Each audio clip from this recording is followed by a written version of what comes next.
그는 6번이나 파산을 선언했지만 결국 억만장자가 되었습니다. 사업에서 수억 달러를 잃었지만 백악관을 차지했습니다. 그의 이름은 모두가 알지만 그의 이야기는 거의 아무도 모릅니다.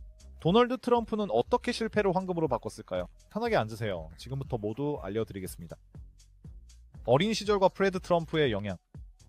도널드 트럼프는 1942년 6월 14일 자신의 미래 제국에서 가장 화려하지 않은 곳인 퀸스에서 태어났습니다. 맨해튼이 반짝이는 마천루라면 그 시절 퀸스는 온통 2층짜리 집들과 작은 정원뿐이었습니다. 하지만 도널드가 형제들과 함께 자란 집에는 방이 23개나 있었습니다. 집의 정면에는 하얀 기둥들이 장식되어 있었고 정문 위에는 가족의 문장이 걸려 있었습니다. 그들의 보금자리는 뉴욕 교회에서 가장 큰 집으로 여겨졌습니다. 아버지인 프레드 트럼프는 이미 그때 백만장자였습니다. 그는 노동자들을 위한 저렴한 주택을 지었고 세 가지를 굳게 믿었습니다. 규율, 절약, 그리고 부동산의 힘. 이 원칙들을 그는 어릴 때부터 자녀들의 머릿속에 주입했습니다. 프레드는 엄격한 스승이었습니다. 여름이면 도널드는 형제들과 함께 아버지의 건설 현장에서 벽돌을 나르고 울타리를 칠하고 빈병을 모아 팔았습니다. 하지만 일요일마다 가족은 뉴욕의 호화로운 마천루를 구경하러 갔습니다. 바로 그때 소년에게는 뭔가 거대한 것을 짓고 싶다는 꿈이 생겼습니다. 어린 도널드는 시끄럽고 고집센 소년으로 자랐습니다. 13살 때 부모님은 그를 뉴욕 군사 아카데미에 보냈습니다. 나쁜 행동 때문이 아니라 군대가 그를 진정한 남자로 만들어줄 것이라고 생각했기 때문이었습니다. 그들의 생각은 틀리지 않았습니다. 군사기숙학교는 도널드에게 놀이터가 아니었습니다. 바로 이곳에서 그는 나쁜 행동을 하면 심하게 벌을 받거나 심지어 맞을 수도 있다는 것을 깨달았습니다. 아카데미의 혹독한 환경은 도니에게 고통이 아무리 심해도 사람은 계속 나아가 이겨내야 한다는 것을 가르쳐 주었습니다. 그는 결국 대위까지 진급했고 군복을 입었으며 야외 훈련에도 참여했습니다. 그 후에는 포드햄 대학교에 진학했지만 2년 만에 명문 같은 비즈니스 스쿨로 편입했습니다. 이곳에서 그의 가장 큰 특징이 드러났습니다. 아버지의 인맥을 활용할 줄 알면서도 자신의 길을 가는 능력이었습니다. 그는 이미 그때부터 명성과 사치를 꿈꾸고 있었습니다. 흥미로운 사실은 도널드가 군사학교를 졸업했기 때문에 베트남 전쟁에 참전해야 했다는 점입니다.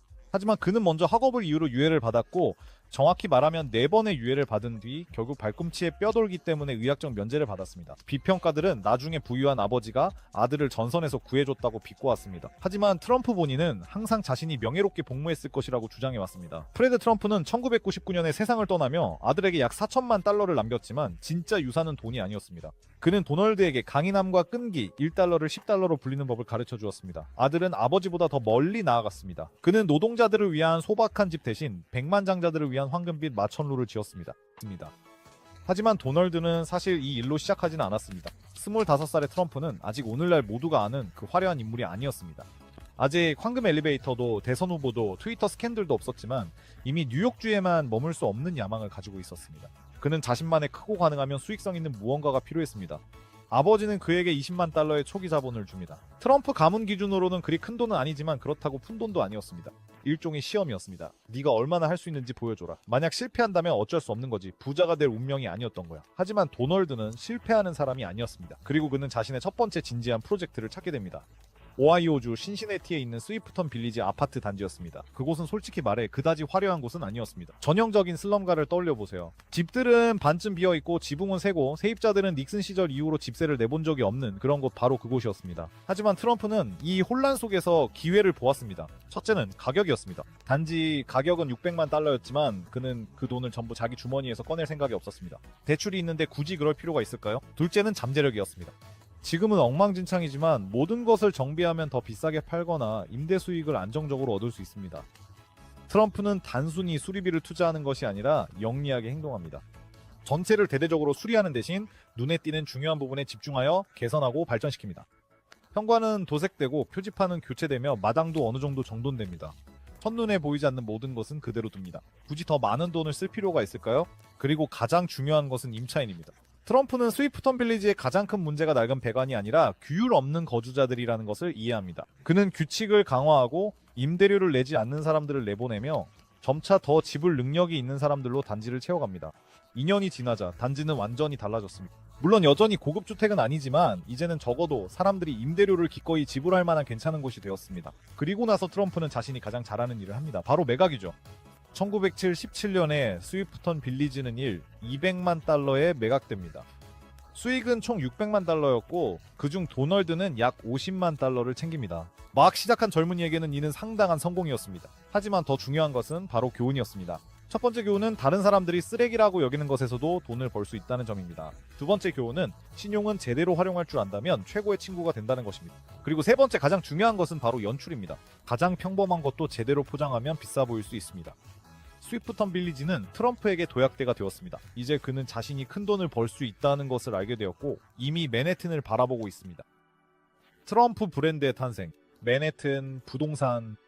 70년대의 뉴욕은 오늘날 우리가 아는 그 화려함과는 거리가 멀었습니다. 도시는 파산 직전이고 거리는 더럽고 범죄율은 치솟았으며 부동산은 낡고 허름한 건물들이거나 아무도 믿지 않는 위험한 프로젝트뿐이었습니다.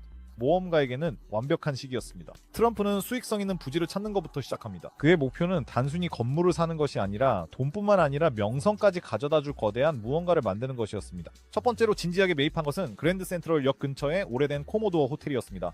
그곳은 솔직히 말해 전혀 화려하지 않은 장소였습니다. 호텔은 마치 2차 세계대전 이전에 마지막으로 리모델링된 것처럼 보였습니다.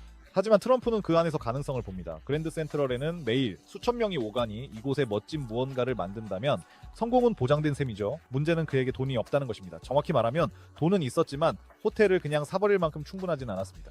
하지만 도널드는 그런 일에 쉽게 포기할 사람이 아닙니다. 그는 시 당국을 찾아가 거래를 제안합니다. 자신이 리모델링을 맡는 대신 시에서는 세금 감면을 해달라는 것이었죠. 공무원들은 충격을 받았습니다. 도시는 위기 상황인데 퀸스 출신의 젊은 남자가 폐허가 건물에 수백만 달러를 투자하겠다고 나선 겁니다. 트럼프는 설득의 달인이었습니다. 그는 그들에게 미래의 청사진을 그려 보입니다. 뉴욕의 부흥을 상징할 호화로운 호텔 말이죠. 이제부터가 진짜 어려운 부분입니다. 리모델링 자금을 마련해야 하니까요. 은행가들은 트럼프를 미친 사람처럼 바라봅니다. 누가 제정신으로 범죄가 들끓는 지역에 반쯤 무너진 건물에 수백만 달러를 투자하겠습니까? 하지만 도널드는 다시 한번 꿈을 파는 자신의 재능을 발휘합니다. 그는 하얏트 호텔 체인을 파트너로 설득하고 은행가들을 설득해 대출을 받아 결국 필요한 자금을 모읍니다. 공사는 순탄치만은 않습니다. 예산은 늘어나고 일정은 지연되며 하청업체들은 불안해합니다. 하지만 트럼프는 물러서지 않습니다. 그는 모든 단계를 직접 관리하며 모든 것이 완벽하게 이루어지도록 요구합니다. 그리고 1980년 호텔은 새로운 이름인 그랜드 하얏트로 문을 엽니다. 이것은 단순히 성공적인 거래가 아니라 뉴욕이 어떤 도시가 될 수 있는지에 대한 모든 인식을 뒤바꾼 데 트라이엄프였습니다. 몇 년 전만 해도 그 지역의 수치였던 호텔이 이제는 거울처럼 반짝이는 유리창으로 빛나며 수많은 손님들을 끌어모았습니다. 객실은 몇 달 전부터 예약이 가득 찼습니다. 레스토랑들은 비즈니스 엘리트들이 모이는 트렌디한 장소가 되었습니다. 그리고 트럼프 자신은 단숨에 유망한 개발업자에서 맨해튼의 주된 부흥자로 변신했습니다. 언론이 그를 뉴욕의 구세주라고 앞다투어 부르기 시작했을 때 도널드는 처음으로 진정한 명성의 맛을 느꼈습니다. 도시는 여전히 빛과 쓰레기에 허덕이고 있었지만 한 구석은 한 사람의 고집, 교활함, 그리고 한없는 뻔뻔함 덕분에 이미 빛나고 있었습니다. 그리고 이것은 단지 시작에 불과했습니다. 그랜드 하얏트는 수익뿐만 아니라 소중한 경험도 안겨주었습니다. 트럼프는 자신의 가장 큰 자산이 돈이 아니라 다른 사람들이 자신의 꿈을 믿게 만드는 능력임을 깨달았습니다. 그리고 이제 새로운 자신감을 얻은 그는 자신의 이름을 영원히 역사에 남길 프로젝트, 전설적인 트럼프 타워를 구상하게 됩니다.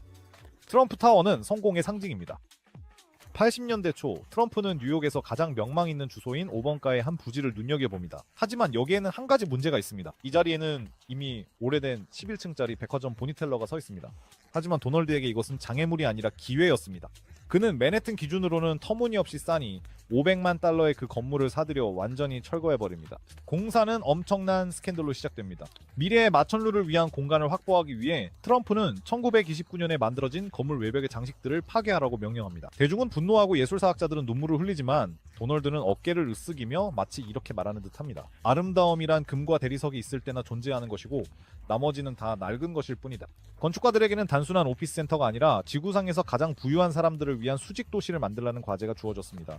68층 분홍색 대리석 거울처럼 반짝이는 유리, 금도금으로 장식된 건물입니다. 엘리베이터에는 폭포가 설치되어 있습니다. 5층 높이 아트리움도 있습니다. 중요한 것은 건물 외벽에 커다란 글씨로 트럼프라고 적혀 있어서 맹인조차도 이 작품이 누구의 것인지 알 수 있다는 것입니다. 프로젝트 자금 조달은 또 다른 코미디입니다. 트럼프는 평소처럼 자신이 좋아하는 남의 돈 게임을 합니다. 그는 은행가들에게 이 건물이 뉴욕 역사상 비싼 건물이 될 것이라 설득하지만 현재로서는 겨우 구덩이만 있을 뿐입니다. 미래의 임차인들에게 아직 존재하지도 않는 공간을 미리 사라고 설득합니다. 그리고 가장 웃긴 건 그게 또다시 통한다는 점입니다. 공사는 트럼프 특유의 우여곡절과 함께 진행됩니다. 경찰이 공사를 중단시키는데 한 번은 폴란드 노동자들이 서류 없이 일했고 안전수칙 위반 때문이었습니다. 예산은 층수보다 빠르게 늘어나지만 83년에 기적이 일어납니다.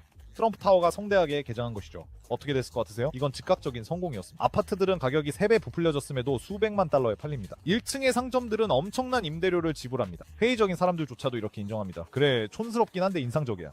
그리고 가장 중요한 건 이제 모든 관광객이 5번가를 지날 때 반드시 이 황금빛 상자를 배경으로 사진을 찍는다는 점입니다. 트럼프 타워는 단순한 건물이 아닙니다. 이것은 도널드 트럼프의 자아가 실체화된 것입니다. 여기에는 그의 사무실이 있고 유명한 친구들과 적들이 살며 영화와 뮤직비디오도 이곳에서 촬영됩니다. 성공의 비결은 트럼프는 부자들이 평소에 돈을 내는 것이 아니라 나는 트럼프 타워에 산다고 말할 수 있는 기회에 돈을 낸다는 것을 깨달았습니다. 이것은 지위이고 과시이며 선택받은 자들의 클럽에 입장할 수 있는 티켓입니다. 어떤 이들은 그의 촌스러움을 비판하지만 다른 이들은 기꺼이 수백만 달러를 내고 이 동화의 와, 진짜 오랜만에 광고 들어왔는데 소개 한번 해볼게요. 인터넷 가입할 때 현금 사은품 나오는 거 다들 아시죠? 먹튀 사기꾼 정말 많은데 이거 방지하려면 통신사 직계약 업체에서 가입해. 일부가 될 권리를 얻습니다. 카지노와 도박, 애틀랜틱시티 1980년대 초 도널드 트럼프는 이미 뉴욕 부동산의 왕이었지만 그는 그것만으로는 만족하지 않았습니다. 그는 새로운 정점, 새로운 위험, 그리고 새로운 돈을 원했습니다. 그때 그의 시선은 애틀랜틱시티로 향했습니다. 그 도시는 미국의 라스베이거스가 되려 했습니다. 합법적으로 카지노에서 도박을 할 수 있는 곳이었습니다. 새로운 정복을 위한 완벽한 교두보였죠. 그 시절의 애틀랜틱시티는 우울한 광경이었습니다. 한때는 호화로운 휴양지였지만 이제는 낡은 호텔과 거의 비어있는 해변만 남은 쓸쓸한 도시로 변해 있었습니다. 뉴저지 당국은 도박을 허용하면서 필사적으로 도시를 되살리려 했지만 지금까지는 별다른 성과가 없었습니다. 하지만 트럼프는 이 혼란 속에서 기회를 발견했습니다. 그는 충분한 화려함과 오락거리를 제공한다면 사람들이 어디든 찾아올 것임을 이해하고 있었습니다. 그래서 그는 단순한 카지노가 아니라 자신의 이름을 건 거대한 도박 제국을 세우기로 결심했습니다. 가장 먼저 해야 할 일은 면허를 취득하는 것이었습니다. 하지만 이것은 그리 쉬운 일이 아니었습니다. 도박위원회는 뉴욕 출신의 신참에게 의심의 눈초리를 보냈습니다. 하지만 트럼프는 언제나처럼 방법을 찾아냈습니다. 그는 최고의 로비스트들을 고용하고 수천 개의 일자리를 약속했으며 결국 염원하던 허가를 받아냈습니다. 첫 번째 카지노인 트럼프 플라자의 건설은 1982년에 시작되었습니다. 이 프로젝트는 야심찼습니다. 게임장, 레스토랑, 콘서트홀이 있는 호화로운 건물이었죠. 천몇 달은 성공적이었습니다. 방문객들이 몰려들었고 큰 당첨금과 언론의 찬사도 이어졌습니다. 하지만 곧 문제가 생기기 시작했습니다. 카지노 운영은 마천루 짓는 것과 전혀 다르다는 사실이 드러났습니다. 직원들은 도둑질을 했고 경쟁사들은 고객을 빼앗아 갔으며 빚은 늘어났습니다. 어려움에도 불구하고 트럼프는 포기하지 않았습니다.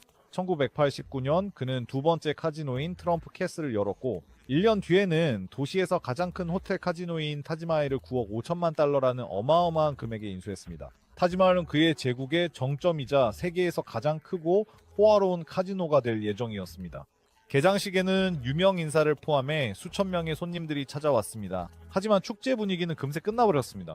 막대한 부채, 높은 이자율, 그리고 치열한 경쟁으로 인해 불과 1년 만에 카지노는 파산 위기에 몰렸습니다. 이후 몇 년 동안 재정 문제는 더욱 악화되었습니다. 트럼프는 타지마할의 지분 절반을 채권자들에게 넘겨야 했고 결국 자신의 카지노에 대한 통제권도 완전히 포기해야 했습니다. 2000년대 초가 되자 그의 도박 제국은 무너졌고 그 뒤에는 산더미 같은 빚과 수많은 소송만이 남았습니다. 하지만 도널드는 이 실패마저도 승리로 바꾸는 데 성공했습니다. 그는 카지노 건물에 자신의 이름을 남기는 데 성공했고 브랜드 사용료로 계속해서 돈을 벌었습니다. 그리고 세 개의 카지노가 모두 완전히 파산했을 때 그는 그 책임을 잘못된 경영과 불리한 경제 상황 탓으로 돌렸습니다. 애틀랜틱 시티 카지노 사건은 두 가지를 보여주었습니다. 첫째, 트럼프조차 항상 이길 수는 없다는 점입니다. 둘째, 그는 항상 체면과 명성을 지키며 위기를 능숙하게 모면하는 데 능했습니다. 이 경험은 그를 단련시켰고 앞으로 펼쳐질 더욱 대담한 모험에 대비하게 했습니다. 왜냐하면 그를 기다리고 있던 것은 바로 방송, 정치, 그리고 그의 경력에서 가장 놀라운 도약인 미국 대통령직이었기 때문입니다. 파산과 재기, 도널드 트럼프는 항상 승자처럼 보였지만 그의 성공 여정은 마치 롤러코스터와도 같았습니다. 아찔한 상승 곡선 뒤에는 귀를 멍하게 하는 추락이 이어졌습니다. 하지만 바로 위기의 순간에 그는 자신의 가장 큰 초능력, 즉 패배를 새로운 기회로 바꾸는 능력을 보여주었습니다. 파산이라는 게임은 그에게 특별한 예술의 한 형태가 되었습니다. 90년대 초 트럼프의 제국은 무너질 위기에 처해 있었습니다. 그의 애틀랜틱 시티 카지노들은 빚더미에 앉았고 마천루들은 텅 비어 있었으며 개인 채무는 9억 달러에 달했습니다. 상황은 절망적으로 보였지만 도널드는 비상식적인 해법을 찾아냈습니다. 그는 문제를 인정했습니다.